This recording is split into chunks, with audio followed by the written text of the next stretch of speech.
to Sydney's North Shore. In the early part of the 20th century, it was very challenging for Jews in the United States to observe Shabbos. Unfortunately, the majority of Jews didn't keep Shabbos because they were forced to work on the holy day if they wanted to sustain their job. So I actually heard a story of two friends, two Jewish immigrants to the United States, who decided that come what may, they would not desecrate the holy Shabbos. These two men had a family, and the children of both men grew up with vastly different values.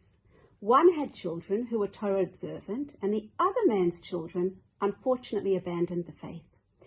Their father was devastated that his children did not follow in his footsteps and went to bare his soul to his rabbi, Reb Moshe Feinstein. Why did my friend get lucky and his children are living observant lives? But despite all of my efforts to bring Judaism into my home, my children have no interest. The Great Rabbi said, when you used to return home on a Friday night and sit at your Shabbos table after you had been fired from your job, you would be very, very despondent, and you would constantly speak about how difficult it was to keep Shabbos in America. You would bemoan your financial situation and reveal how worried and anxious you were about finding another job. Your children saw how difficult Shabbos was, and by extension, Torah observance. To them, a Torah lifestyle was a difficult and unpleasant burden that brought constant pain and sorrow. As soon as they grew up, well, they decided they weren't going to be willing to undergo such suffering. Your friend would come home with great joy and enthusiasm, happy to be able to keep Shabbos. He would extol the privilege of standing up for the honor of Shabbos and was always confident Hashem would continue to provide for his family. Therefore, his children grew up with the view that Torah observance was a key to a rewarding and meaningful life, and hence the difference.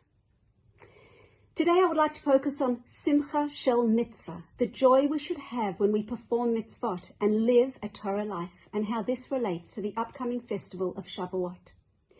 Shavuot marks the festival of receiving the Torah through Moshe Rabbeinu. As Moshe neared his passing, he told the Jews the famous words in the Shema prayer, these words that I command to you to perform today. It's really strange because this was 40 years after the giving of the Torah. Hence, Hashem did not in fact command them regarding the Torah laws that day, rather 40 years before. So Rashi, the foremost commentary on the explanation of the text of the Torah, answers the question in the following way.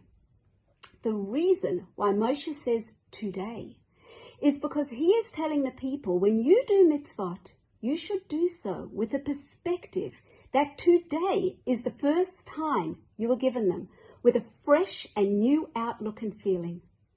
There's an old Yiddish expression going back to the shtetl. This is schwer zu sein a Yid. It is hard to be a Jew. This was commonly repeated with a deep sigh by Jews when life as practicing Jewish felt burdensome. So let's ask ourselves, if we were to live our lives with the attitude of, es ist schwer zu sein a Yid, it is tough to be a Jew, how would that impact our children? How would our children view Judaism if they were to be constantly confronted with that approach from us? If we're shopping and making comments like, why should I spend so much money buying kosher meat? It's so expensive. What message are we conveying about keeping kosher? How will our children view charity and chesed if we tell them to advise the person who is calling for a donation we're not available at the moment because we simply do not want to part with our hard-earned money? How will our children cherish the mitzvah of mezuzah or tefillin when we search high and low for the cheapest possible options, but when it comes to our material possessions, we only want to buy the best? And how do they view prayers if we won't miss a single sports game or favourite weekly program on Netflix, but we're so quick to say no to a minyan or not to take daily consistent prayers as seriously, rushing through our daily prayers as quickly as possible and occasionally not praying because we're simply too busy? If we complain about Shabbos observance, spending the whole Shabbos wishing we could be on our phones or our devices, or looking at the clock, constantly asking, so when is Shabbos out? And the list goes on. What feeling does that approach imbue within our children? How do our children perceive Judaism when we're regularly informing them that Torah observance is a burdensome list of rules, even if we're not doing so consciously? So Rashi's comment suggests that Moshe Rabbeinu was imparting a very important message to us. How do we view the mitzvot? How do we view our relationship with Hashem? Do we see it as a privilege, a gift, an honor to have a relationship with Hashem by observing his commandments? Do we wake up every morning and feel the same excitement about the mitzvot day after day as we did the very first time we embraced them? Or do we perform the mitzvot with a robotic routine approach, and worse yet, sometimes with a sigh of resentment? So there are some people who wake up in the morning and say, "Good morning, God," and others wake up and say, "Oh God, it's morning." Do we feel, Ashreinu matov cholkeinu, how fortunate are we to be Hashem's chosen people, to have an neshama, to be able to unite and connect with the divine, to bring godly light into the world? What a privilege that Hashem has chosen us to connect with him, even though he is so great. He gave us this tremendous opportunity through mitzvot. So how could we say it's a Shver zu sein a Yid when it's an awesome privilege to be a Jew? Do we express this joy and enthusiasm even when we are challenged by a mitzvah? Remember, what we do speaks volumes far louder than what we can ever say. Our actions imbue the conscious and subconscious messages within the hearts of our loved ones. Whilst serving God with joy is technically not counted as one of the mitzvot, it is a prerequisite to all the mitzvot, elevating the performance of our mitzvot and impacting every mitzvah that we do. Fundamental to Hasidic and basic Jewish philosophy is a premise that we impact our reality through our mindset. We are attached to our thinking process. If we think negatively, then we are attached to negativity and it cleaves to us. On the other hand, a happier frame of mind causes our souls to be attached to divine benevolence, engendering goodness in our lives. If we want to be open to feeling and perceiving these blessings, we need to be besimcha. We need to not only talk the talk, but we need to walk the walk with a spring in our step, with joy, for simcha breaks through all obstacles and boundaries and enables us to unleash the potential for tremendous divine compassion and revelation.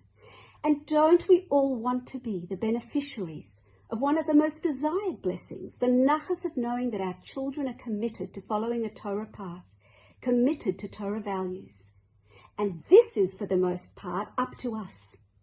It is contingent predominantly on how we impart our Judaism, both the spoken and unspoken messages. But what if we're not feeling happy? What if we don't have simcha shel mitzvah, the joy needed when performing a mitzvah? The word besimcha, with joy, shares the same letters as the word machshava, thoughts. Our thoughts, our cognitive patterns, are directly related to our emotions. We need to actively work on changing our thinking, our approach, our attitude. It doesn't just change on its own. Joy is not necessarily a natural state of being. The Rambam says, Simcha shel mitzvah is an avoda gedola. Performing mitzvot with joy requires tremendous effort. We need to actively work hard. We need to train ourselves to think differently. This will lead to a change in our emotions, which has a flow-on effect and direct impact on our behavior. Our mindset is completely in our hands. The responsibility lies with us to work on ourselves to perfect and enhance our thoughts. And the most effective method towards achieving this goal is Torah study. Learning Torah, in particular the deeper dimensions of Torah, helps to shift our attitudes towards our performance of mitzvot. The more we learn Torah, the more we appreciate the value of mitzvot and the beauty of our mission on earth. So let's ask ourselves this question. In 10 years' time, when our children are older, will we be proud of the way we presented Judaism to them and the direct impact our attitudes had on them? Or will we wish that we lived our Yiddishkeit differently? Let's not wait 10 years. We're approaching the festival of Shavuot, an opportune time to genuinely elevate our observance of mitzvot and commitment to Torah learning. This Shavuot, Let's commit to refocusing, to thinking differently, acting differently, and living our Yiddishkeit with genuine joy and passion. Let's commit to inspiring ourselves by consistently learning more Torah on a regular basis, and in doing so, the impact it will have on our lives will undoubtedly be significant, not only on ourselves, but also upon those in our sphere of influence, beginning first and foremost with our own families.